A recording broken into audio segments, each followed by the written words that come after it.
Did you know Instagram keeps track of the reels and videos you watch? And now, there's actually a way to see your full watch history directly.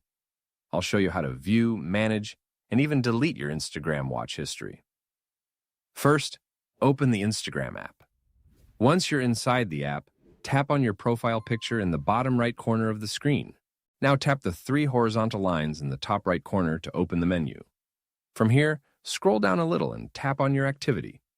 Inside this section, scroll again until you find Watch History under the How You Use Instagram section. Tap on it. Now you'll be able to see all the reels and videos you recently watched on Instagram. This is really useful if you saw a video earlier but forgot to save or like it. You can simply tap on any video to watch it again. But if you want to clear some of your watch history, tap Select in the top right corner. Now choose the videos or reels you want to remove, then tap Remove at the bottom of the screen. Instagram will instantly delete those videos from your watch history list.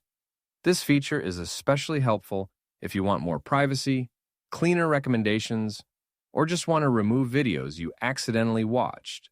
And if you don't see the watch history option yet, make sure your Instagram app is updated to the latest version, because some features roll out gradually. That's how you can check and delete your Instagram watch history.